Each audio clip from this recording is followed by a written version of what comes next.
a new episode of Hello World. Today we're going to speak about design thinking methodologies and how to transform an enterprise into becoming more entrepreneurial and adaptable to future challenges. So with us today we have Helen Björkman. She is leading a facilitation team at Tetra Pak and started to introduce design thinking there about 4 years ago.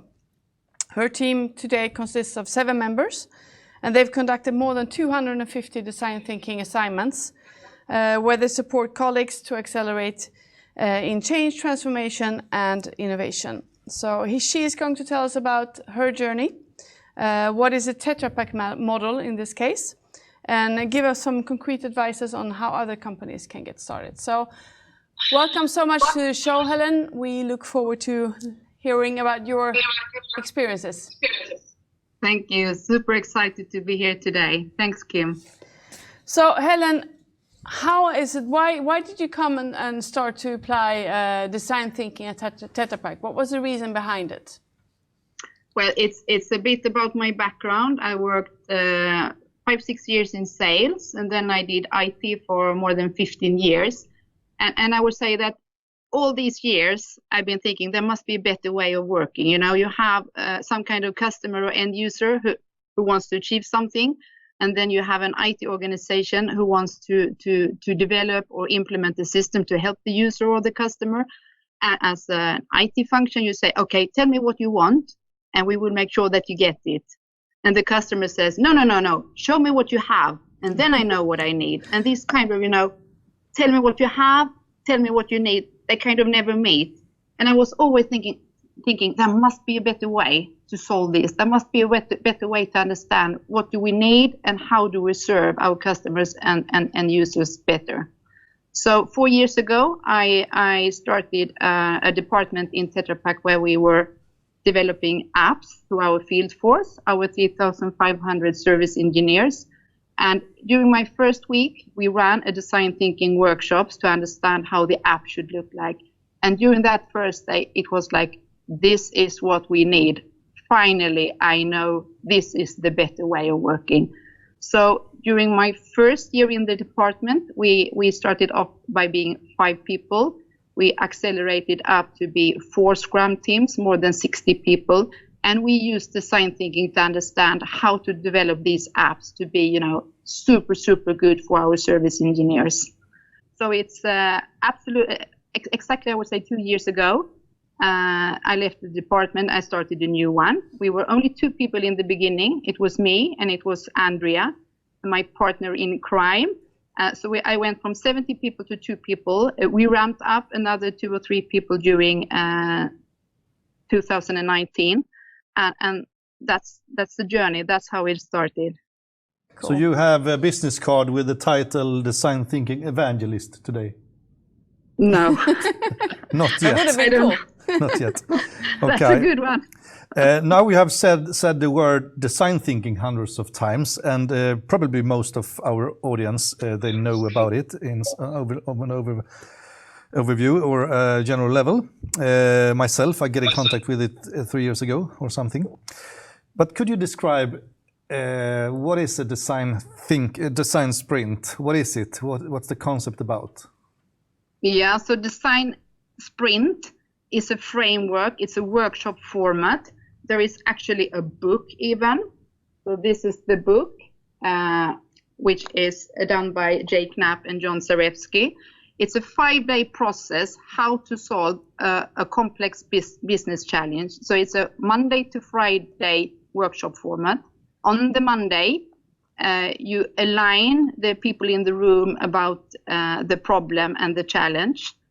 You run 5 different exercises. So it's a very, very well-framed way how to do it. On the Tuesday, you go into solution mode and you sketch actually hand-drawn drawings with color pens. Every member, every participant in the workshop, they do 1 sketch each. So at the end of the Tuesday, if you have 8 participants, you have 8 different solutions to the problem we talked about on the Monday. On the Wednesday, we have what we call an art gallery. So you pick the best solutions, the best parts in each solution, and in the afternoon you create a storyboard, an A to Z story, you could say. This is the solution to the problem we nailed down on Monday. On the Thursday, we build a digital prototype, a clickable prototype, a facade, a solution to the problem. And on the Friday, we test it on 5 users or 5 customers. So you can say you go through the full feedback loop in only 5 days. Feedback we get from our participants in the 60 workshops we have run, the 60 design sprint, is that they save between 6 and 12 calendar months by doing this 1 week work. Can you clarify here the relationship between design thinking and the design sprint? Yes. So design thinking means that you have a very end user centric thinking. So you start with the end users and the needs of the end users, and then you add on technology and solutions to it. It sounds very obvious that this is the way of doing it, but for myself, I'm an engineer. I work at a company with loads of engineers. We tend to deep dive into solution before we have understood our users and the problem properly. Yep. What kind of challenges have you facilitated during this period you're talking about, where you have been using these kind of tools and methods? It can be a product development. It can be a physical product. It can be a new process that needs to be implemented or redesigned. We have also used it when it comes to pre-sales to our customer, so in a sales context. What else? We have used it to understand if a new partner is good to partner up with, to understand if what they are trying to sell at or what we're trying to collaborate around is a good solution to Tetra Pak. So many different contexts, I would say. The best ones, and I will say in 99% of the cases, it's something that is already ongoing. Do you have any example where you have tried to use it where the feasibility have been bad or the wrong tool, so to say? No. Okay.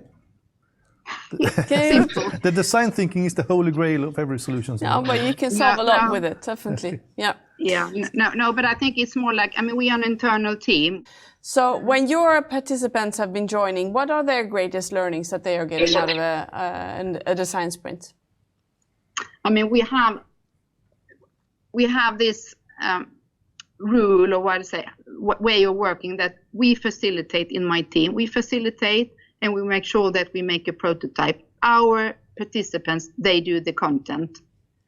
We make sure that they make it during the week. We make sure that they are high performing during the week. We make sure that they can use all the good knowledge they have about the company and the problem as such. So what they say when they leave on the Friday is that, oh, this was one of the best weeks in my life at Tetra Pak. I could really contribute to the future of our company. I could really use all the knowledge I have. They are so happy with the content they have managed to provide during the week. So I would say the contribution part is what really strikes our participants, how able they are to do so much in such a short time. Yeah. So Tetra Pak has more than 25,000 employees, and obviously the participants are joining from different cultures, different roles in their daily work. How do you facilitate that, and how do you use that to your advantage? A cross-capable team. You don't need to have duplicates. You don't need to have 2-3 people, the same type of person, so to speak, the same type of capabilities during the week. We never have more than 8 participants. I would say now when we run everything virtual, even 5 to 6 is even better than 8. But the absolute maximum is 8. And we want to have 8 different capabilities in the room. And it's a strength when you have a company of this size, because normally you have all this expertise within the company. Yep. What is a prototype when the whole design sprint is about getting into a new partnership with a new supplier and secure deliveries and so on? What is a prototype in that case? Is it a paint or a box, or what is it? I have a very good example. We had one challenge that was to shorten time for issue resolution from one of our machines that we sell to our dairy customers. And we had lots of engineers participating in the room. And we went through, and we had operators also in the room, and we went through, okay, what does this machine do? How many minutes do we have for issue resolution before they have to stop the filling line in the dairy? And it turned out to be lamp indications on the machine and the supporting app with an alarm and a notification to the operator, because the operator is not always standing beside that particular machine. And when I asked the guys on the Friday, when you came in on Monday and you said you wanted to do something to ease up for the operators to do issue resolution, what did you have in mind when you arrived on Monday? And one said, oh, maybe some CAD drawings. And the other one said, I didn't have a clue. So, I mean, lamp indications was not on the radar at all. And today that's a product that we sell to our customers. Yeah. Your team, you are very skilled on adopting challenges. And we all know about the challenging regarding COVID-19. So how have you handled that? So I would say this year we have been running roughly 100 workshops in my team. 60 of them are virtual, remotely. Everything we have done since mid of March. And we have been running 17 design sprints fully remotely, the 5-day framework. So we've spoken a lot about design sprints, but you use different frameworks as well nowadays. What other frameworks are you using? I mean, the one that gets the most value for money or value per minute is, I would say, the Lightning Decision Jam. And this is a small framework who is invented by a company in Berlin called AJ and Smart. We use it as a 2-hour setup. It's super simple and it replaces normal meetings. You could say, you come up with the problems, you nail down solutions, and then you get actions, quick actions. How do we act on the solutions? It's super, super good and it's super easy. Everybody can do it. Everybody can facilitate it. Yep. So we run a lot of Lightning Decision Jams. I did bring a few books, as I suspected you would ask this question. We also use the canvases from Stratiteq. So this is just one example of the value proposition canvas. We run value proposition canvas and business model canvases. To understand when it comes to the canvases is that the books are not that easy to understand how to really do it. So what we actually do is we use the facilitation tips and tricks and methodologies from the design sprint, and we apply them when we run the canvases. Yep. We also use this one. This is the Lean UX book, and this is how you combine strategy, design thinking, and lean startup principles. Yep.